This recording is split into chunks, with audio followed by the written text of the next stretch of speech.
All right, welcome back. Let's talk about our last segment, which is carpet. Everyone likes a nice soft piece of carpet, right?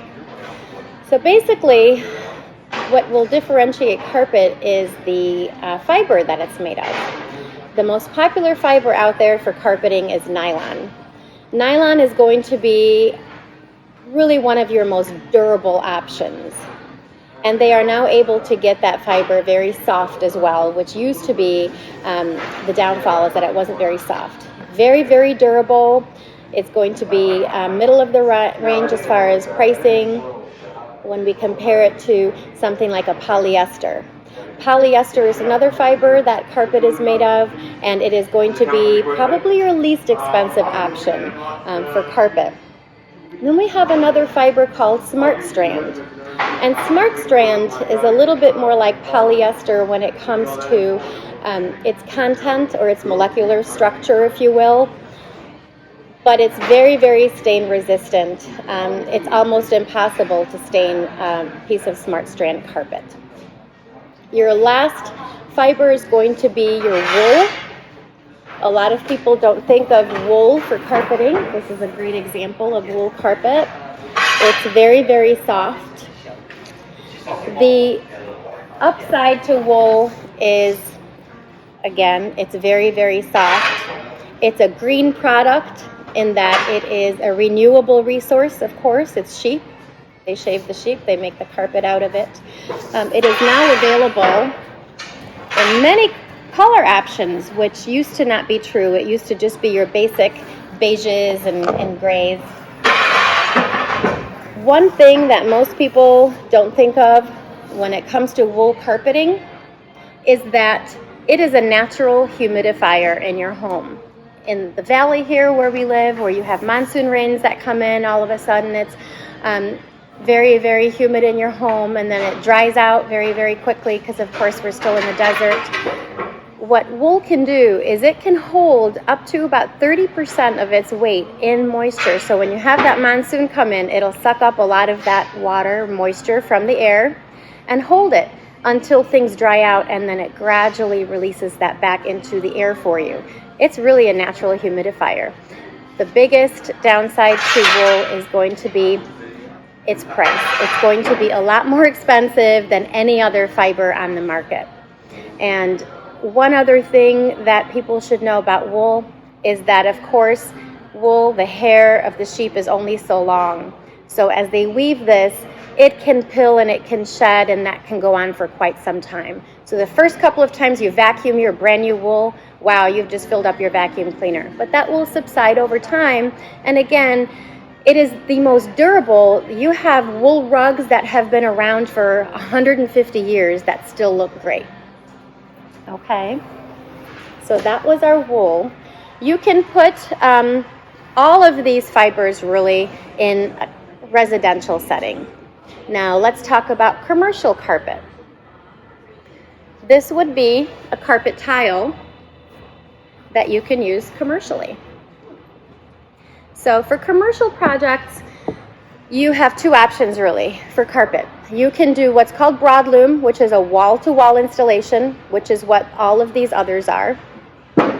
And that basically you can glue down in a commercial setting, or you can use tack strips and use a padding. Most of them are glued down.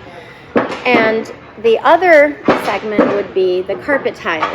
The biggest advantage to using carpet tile when it comes to a commercial setting is if one is ripped or soiled, you just pick that one up and you put another new one down. It's a very, very easy fix. All carpet tile is going to be glued down. There's the backing. It just gets directly glued down to your cement floor. Again, it's the easiest to fix if there's damage to one of the carpet tiles. How difficult is it to get up, though we want to just replace one? It's if they use the correct adhesive, which is a pressure-sensitive adhesive, it should be pretty darn easy to pull that up. Absolutely. Carpet, everyone loves the fact that it's so warm. And the other thing as far as design aspect is that you can do any color really. So you can find carpet for any setting. I will show you an example this would be, of course, a pattern carpet. So they have used cut pile and then the loops to create a specific pattern. There, I don't know if you can see that picture down there, but... And then, of course, color. Really unlimited palette of color. So you can use this in any space. So that would be a pattern carpet. Another very, very popular pattern is the pin dot, and I hope that translates well with the camera. Again, unlimited colors.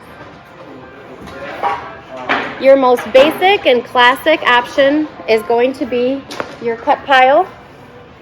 Some people just call that a plush. It's just a cut pile carpet.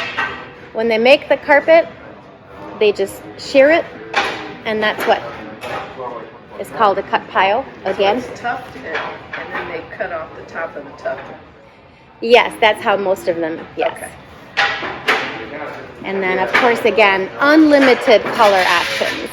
Now, in the commercial area, you also have some carpet that's commercially rated, looks exactly like this, and you have all of these different color options. This particular one is a residential piece of carpet, but you can find this in a commercial section as well.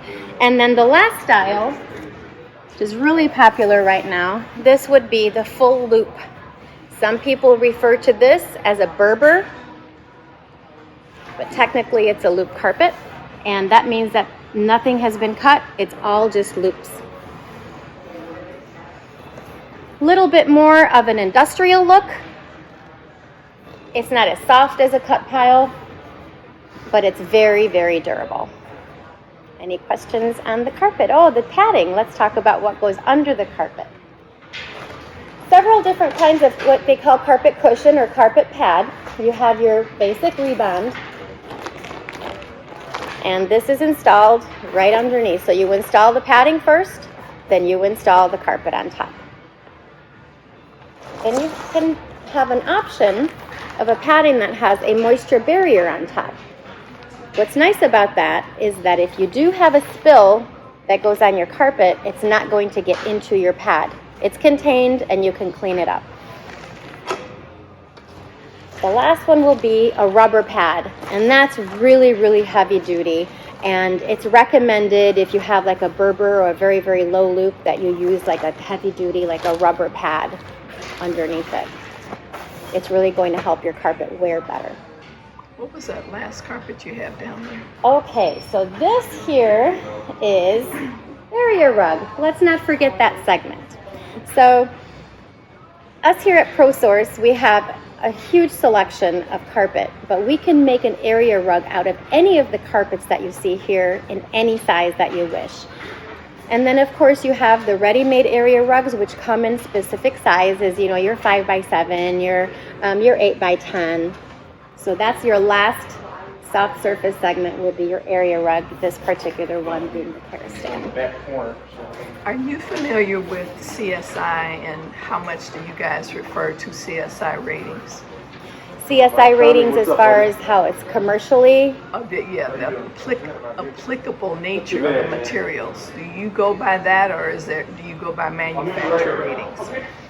So for commercial settings, they're going to have specifications that you have to meet, and then you just get the material that meet those specifications. And is that something that you know? Is it on the backs of the materials? It should be on the backs of the materials, Okay. because we do know a lot, but it's impossible to remember it all. Okay. So yeah, so often, and we also have our reps that we can count on. So if I have a question that I can't answer, then I call that particular product representative and I ask that question.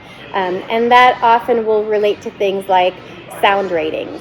If you're doing not just a commercial project, but if you're doing, say, a residential condominium, their HOAs are going to tell you, we need this particular sound rating for an upstairs floor. So if you're going to do a hardwood, it has to meet specific criteria, and then you have to specify the appropriate underlayment to meet that sound rating that they're looking for. So that's how you achieve sound ratings on a second floor, is by the type of underlayment that you use under whatever material you select. Absolutely, yes. Because even the hard surface material itself will have a sound rating, but often that's not going to be enough for a more strict HOA. So then we just do a heavier pad or one that is rated with that sound rating. While I'm here and while we're sitting where we are, I noticed over to the side that you have some very interesting wall tile selections. Could we go through those wall tile Oh, selections? absolutely we can. Okay. Just going to change the angle here, folks. There we go. All right. So what makes these wall tiles? A lot of them will be the texture of it.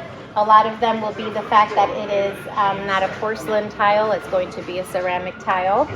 And again, getting back to texture, no one's going to want to walk on that. So some very, very interesting options, definitely, for wall tile. Some of these are floor tiles, so just like this one, rated for a floor. Oop, there we go. There we go, sorry. Rated folks. for a floor. Lots of people love to use this fun kind of tile on a laundry room floor, but you can also use it as a backsplash in a kitchen. Definitely. Another interesting tile is going to be the pebbles. So the pebbles, most of the time you can use on a shower floor. A lot of people like that natural look. It is a natural stone. So that's just another option for a shower floor. Then you have your stack stone, which is all natural stone. It can be marble, it can be a quartzite, it can be slate, it can be a travertine, and a lot of people like to use these on fireplace feature walls and that kind of thing. What about the large panels down on the end? So the large format tiles, yes. So tile is getting bigger and bigger. This would be a beautiful addition even to a commercial project as a feature wall, or you can use these in a shower. You can use these again in a fireplace setting where you want a beautiful accent wall. And how big are those panels? So these are 24 by 48. So these would be panels, for instance, that would require two people to install them. Yes, absolutely. Especially on a wall. Especially on a wall, on a floor too. Absolutely. And they're also sold by the square foot. They're all sold by the square foot.